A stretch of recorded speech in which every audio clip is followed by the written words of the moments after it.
Hello, everybody, to this momentous Mondays of Monday of gaming of video of Kerbal Space Program. We're gonna go and send three different probes to Duna. Yeah, that's what we're doing today. So awkward intros aside, I made an executive decision, as they say. I guess I'm going to quickly talk about this rocket, and then I'll explain myself. But this rocket is the first of our three payloads. We're launching this from the desert launch site just because it looks more like the Baikonur Cosmodrome, which is obviously the Russian launch site. And I launched the payload on this Russian rocket, this Russian-looking rocket, I guess, the Soyuz. That's what we're doing. It's pretty standard Kerbal Space Program ascent profile, just flying up and then pitching to about 45 degrees on the nav ball as we make it up to 10 kilometers, and then at some point we'll have booster separation, and then core stage separation, and then to that point we will get on with the mission to Duna. But now I will talk about what it is I briefly interrupted myself. And the topic of that is this executive decision that I have made for my YouTube channel. So in the past, I ran this huge YouTube channel as just kind of my channel for whatever. And like I did this sort of Matt Lown-esque Kerbal Space Program videos on it, but I also did random things like I live streamed every now and then. I had some kind of higher production quality kind of videos on there, and Minecraft. I think I did a little bit of that once or twice. Astroneer. So it never really had too much focus, right? And I'm gonna keep it like that. This channel is staying as the channel where I just kind of post whatever I feel like. And in this momentous week of, May 23rd, I feel like posting this. However, I will try to keep, a weekly upload schedule for the most part. No promises. Now, the channel for which I can make promises is going to be the new sort of main channel. And sorry to anybody who does not enjoy, or sorry to anybody who really enjoys the Kerbal Space Program content, but that channel is more focused on typical colors too. I am going to make a conscious effort to kind of get into the sphere of being a TC tuber. So that's the new main channel. Link to that is in the description if you really would like to go and support it. But that's what's happening. And I have all these ideas for fun things to do in Kerbal Space Program and other games, so they'll go up here. This is going to be the variety channel, and I'll give a brief mention to the main TC2 channel, really just in passing, because this is my quote-unquote secret channel. I mean secret if you know me from the TC2 channel, but yeah. So that's that. But now, with that established, we can talk about what it is this mission seeks to accomplish. So this mission, I guess these missions that are taking place in this video are going to do four things, but we're doing 3 launches. So launch number 1 is going to be the Duna Reconnaissance Orbiter. And very simply what it is just going to be a satellite in orbit, in a polar orbit of Duna, that will be able to survey the ground and scan for things such as ore and Easter eggs and other points of interest that can be marked out for future investigation. And that is what this first launch is. So as you can see, we're just lining up the maneuver nodes. It was a little bit finicky because I had to leave because I launched into an inclined orbit, but I launched from the KSP for the next 2 because of that, so no such issues there. That's actually why this first launch takes the longest, despite being the least complex. It's just because I had to spend the most amount of time kind of futzing with the maneuver node to get it just right. So that is what this first launch is, and as we flip it around, we will zoom away from Kerbin as we time warp, and zoom up to this mid-course correction node, right about here, and then we will burn off that node in just a few moments. Again, playing with the thrust limiter. And I gave up on that and burned the node like that. Now, I'm just setting this up on a crash course so that we can separate and that booster will crash into the surface of Duna. And we will just switch over the action groups so that we can deploy these solar panels and the scanning dish. Now that that's done, we will just create our capture node, and so we can get into a nice circular polar Duna orbit. Yes, just fine-tuning it, kind of futzing with it. I actually didn't end up doing this whole burn in one big node, even though I really should have, and you'll see why in a couple of seconds. If we just continue along path. Oh, actually, there was one more mid-course correction. I'm actually, burn that off right here. So now we're on that final node with the capture. And what we're doing here is we're just going to capture into a very eccentric polar Duna orbit. That way we're not spending too much time and wasting too much fuel flying inefficiently. We'll get just barely captured into a nice eccentric orbit. And then from there, we'll just do a couple passes around at periapsis to kind of burn ourselves down and bring ourselves into a more kind of circular orbit.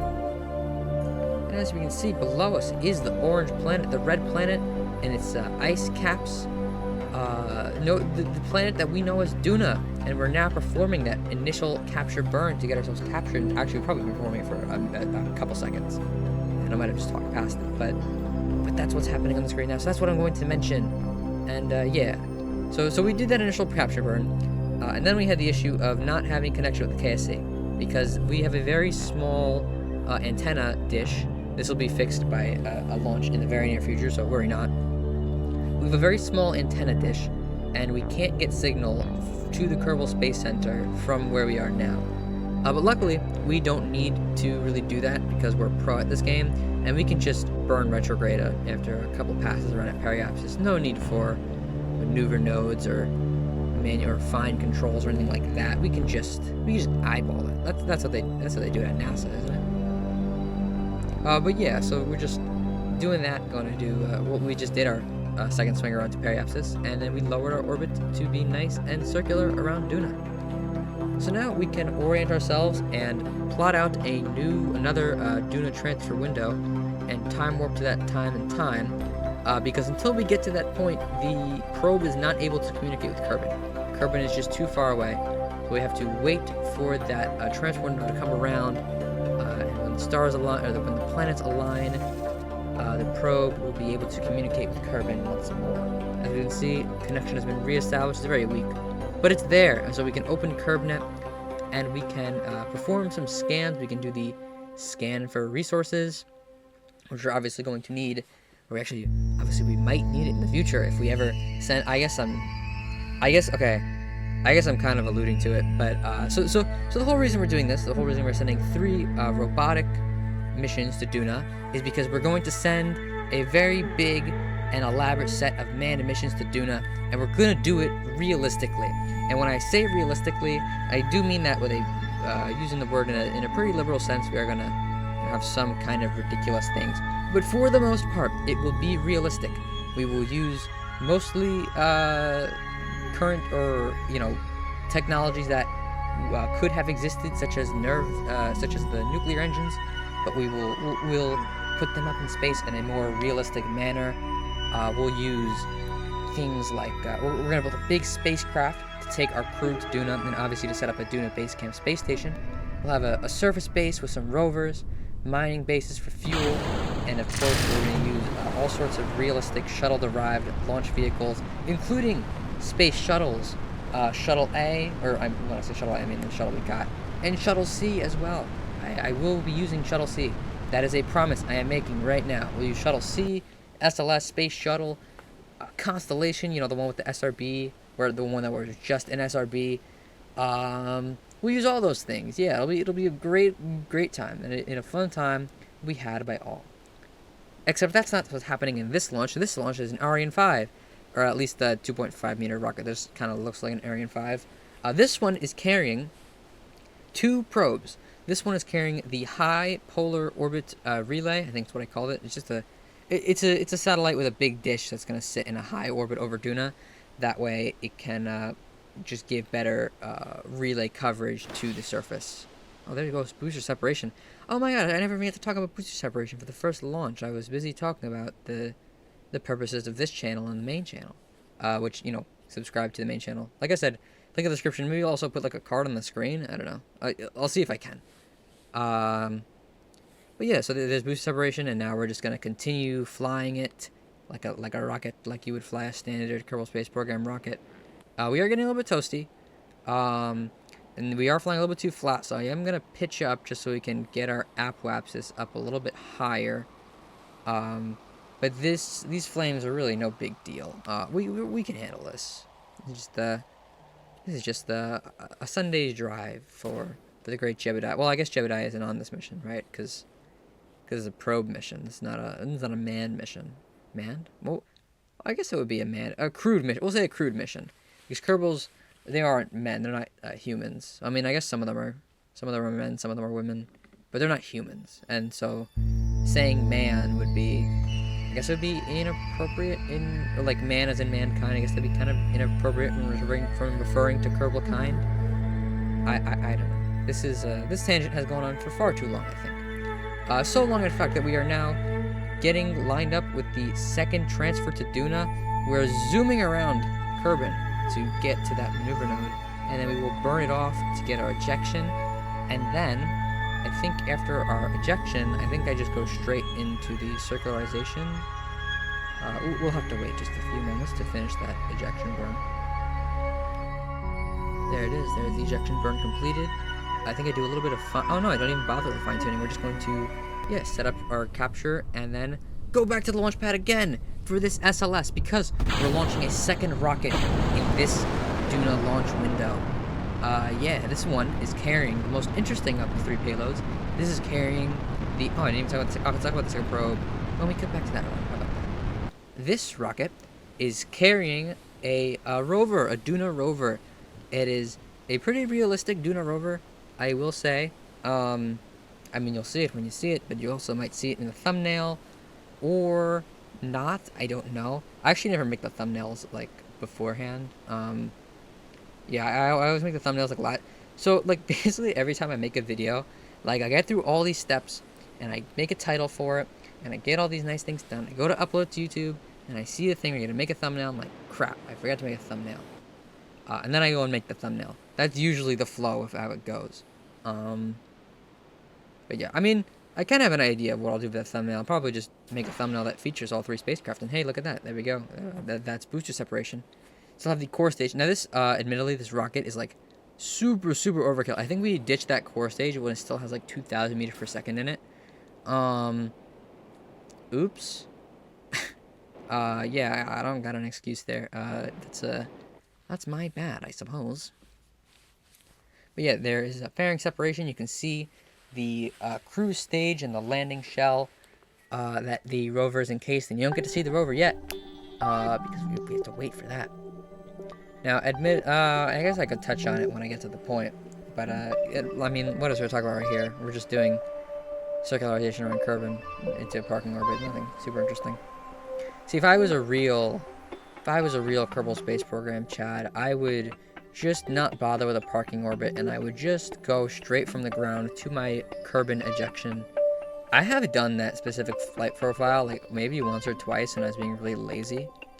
Especially in career mode and missions where you have to send like a lot of repeat missions to other planets. It's like, it gets boring to have to like go through the whole parking orbit procedure every single time. So sometimes you just want to launch like straight from the gravity turn into your ejection without even, like, that launch profile isn't hard. Like, you just basically keep burning at 45 degrees instead of continuing to level out, because then you'll just keep your apoapsis climbing, and then you get your ejection. That's how it works. So yeah, the node has been plotted. Oh no, it hasn't. It's already been done, the ejection burn. We have only just plotted a mid-course correction. And we have barely any signal back to the KSP. And this is when I realized a blunder I had made. Now, this blunder, I had only realized it was made a little bit too late. And that is the blunder that, that antenna, so there's a relay antenna on the rover, because we wanted to be able to communicate with the relays we placed, obviously. But that relay antenna doesn't work, because it's currently underneath the shell.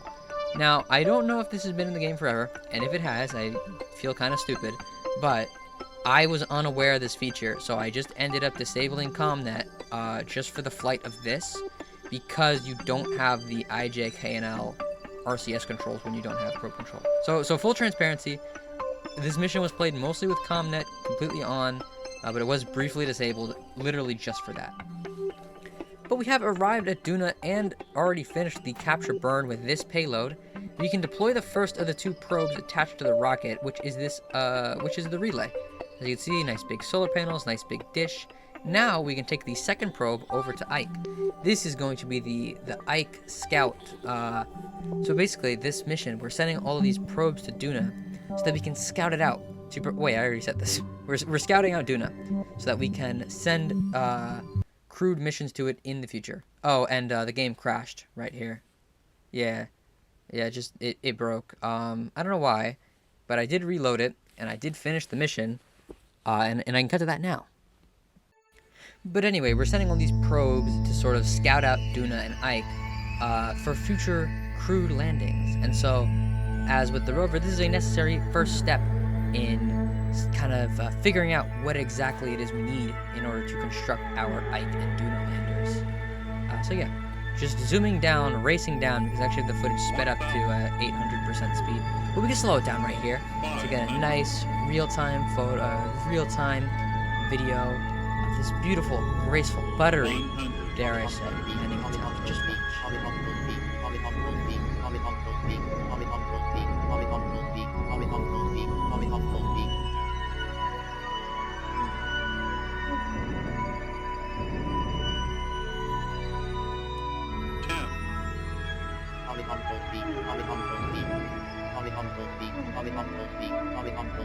Recon. Beautiful, isn't it? Yep, completely flawless landing, I'd say.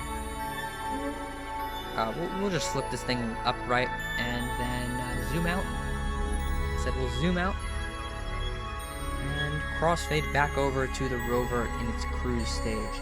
Now this is, based off of actual real-life Mars rover cruise stages, but this definitely could have been better. This could have had way more fuel in it, and I actually ended up, originally when I sent off the original scouting probe, the one with the scanner and the curb net where we put all these little waypoints, I found an Easter egg by chance, and so I wanted to land the rover there. And if I was able to better sort of not predict, that's not the thing. So with the trajectories module I have installed, it will help you predict your landing site, but it won't do it if you are not within the planet you're landing on, sphere of influence. So I couldn't figure this out before I had entered Duna's sphere of influence, and so therefore I didn't really have that much fuel or would have taken a lot more fuel to adjust my landing site, and I ended up running out of fuel once or twice, so I ended up just refilling the monopropellant tanks with Hyperedit. But, so full transparency, that said, but my original plan for this was to be able to see that landing site from solar orbit and then be able to just set up the spacecraft to ballistically re-enter, just straight down onto Duna's, through Duna's atmosphere and slow down with the heat shield and the parachutes, and then deploy with the sky crane. But instead I ended up having to do a couple passes to the atmosphere, and it took a while. So I guess we'll get to it when we get to it. Here's the first pass. I did detach the cruise stage, but we are going to have to just loop around the planet once without the cruise stage attached, because this was not enough drag to fully kind of slow us down. So we got our way through there, and then we warp around the other side, and we can commence the first attempt at landing on Duna ever in this save file. I mean, I guess you could headcanon it. Oh, terrible voice crack. I guess you could headcanon it as saying Kerbals have sent little shitty probes to Duna, but nothing this expansive. They never had this solid of a plan to really go and fully take over and, dare I say, colonize the Red Planet. So this is really a first in that regard. But in the actual literal regard, this is the first rover I'm landing on Duna on this save file. Because despite the fact this is a science save file with everything unlocked, this is the first craft I've actually sent to Duna on the save file. And that's because, I started the save file, and I just unlocked all the science nodes.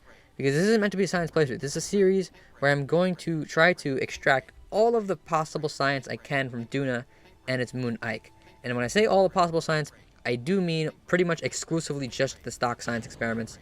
And we're going to abuse the shit out of the lab module. Like, we'll throw in a couple modded experiments from, like, the plant modules, but those I'm not as focused. Like, I didn't bother to include those on the exploration landers, which, oh, shit, maybe I shouldn't have spoiled. Maybe, you know what, you'll probably forget about this by the time that video comes out. But those have all the stock science experiments, so we're going to do those and get all the science we can from those, and also from abusing the labs. And while I was talking about that, we crashed. Maybe I should load a quick save and actually focus on trying to land the rover, rather than talking about what it is we want to do in the end. So that's what we'll do. We'll load a quick save, and we will watch very carefully and actually focus on the landing of this rover. So we're coming down. We're going to engage auto SAS, set it to retrograde. Our drogue chutes have in fact deployed. Coming down at a brisk. Oh dear, I really cannot see that. Wow, that did not help in the slightest. It doesn't help when I'm like turning it on and off. Coming out at a brisk 144 meters per second, we drop the drogue chutes, the first set of drogues, and the second set of parachutes comes out of the top nose cone. We have deployed our second set of drogues, and that's going to slow us down to, I think, like 9 or 10 meters per second, maybe? It's slowing us down a lot. It's slowing us down a whole lot. We can jettison that heat shield, which we didn't really need in the first place, but, you know, looked cool. And I made this sort of, like, little landing shell thing that I am a big fan of doing. Oh, yeah, the reason that rocket that we used to launch this was so overkill was because this shell had to be 3.75 meters in diameter, and I didn't want to have a rocket where it was, like, a really wide and stupid-looking payload fairing at the top, so I just made a 3.7 meter wide rocket, and that was quite a bit overkill. This could have been done with a much smaller rocket. But you know, if it was that, it wouldn't really be like it wouldn't be an SLS, would it? It wouldn't be I mean, maybe I could have launched on like a Constellation, like the SRB one. I don't know. I like the SLS the best because it's orange, and I like orange. I've gotten off topic. Maybe I should concentrate more on a landing, which we are now in the final stages of. We are descending at 25 meters per second with the sky crane. We're going to just maneuver it around very slightly so we don't get dropped, or so we don't get the parachutes dropped on our head, but we are making it down. Our fuel is quite limited. We only have 200 meters per second in this. Oh my goodness, how are we landing with that little fuel? It's actually plenty. It's like way more than we really need for this landing because the parachutes did the brunt of the work, but you know. But you know, whatever. You can pretend I engineered this much. I probably could use a really good smaller fuel tanks. I think that we just used just over half of the actual fuel I had allotted. Oh, and because I had so much extra fuel, I did this little hover. I'm gonna go just above the ground. I'll drop the rover, and then the sky crane will go and fly away and crash over there. And we'll switch over to the rover, and we will extend the little communications stalk with the camera, with the nav camera, the cam, which is just a reskin of the ore surface scanning ore module, and we'll take it out for a spin on the red planet. You know, if we're going to send down crewed bases to the surface, we're going to need to know the dynamics of how driving down here works, especially if we want to do things like harvesting ore and other delicious goodies that we can eat like that. And we can drive into this dust storm and see how it will affect us, and how these rocks from Parallax will continually fuck us over every single time we try to drive this thing around anywhere. Yeah, this really got me tilted, the collision on the rocks. I actually went so far as to, like, after this was done, I went to the Parallax settings and just fully disabled collisions on anything that isn't the, like, absolute biggest size rock. Because, like, the collisions on these mid-sized rocks just make it almost impossible to really drive around on Duna in a vehicle that isn't, like, absolutely massive. So yeah, we're just driving around in the little rover. Not so interesting, so I'll just crossfade over to what was the end for this. The reason all these rocks are green and red now is because I turn on the collision thing so I can see which ones that actually hit. And I tried reversing out so I can go find some science stuff, and I got it stuck. And at this point, I had been driving this thing for like 40 odd minutes, and so I was fed up. I was fed up with it, and I'm going to, There we go. I was fed up with it, so I opened the cheat menu, and I went over to the object thrower, and I armed it. I said I armed it. And then I started throwing cubes at the rover because I got so mad. Yeah, and now it's gone. And that's the end of the video. Yeah, I got really mad. I did load a quick save and then, do the science, but that's not important. It's not as funny as blowing it up with the cubes. But yeah, that's the end of the video. So if you enjoyed, on the videos on the screen now are 2 videos of mine. On the left is my most recent upload, on the left is a video selected for you by YouTube's recommendation algorithm, and on the right is my most recent upload.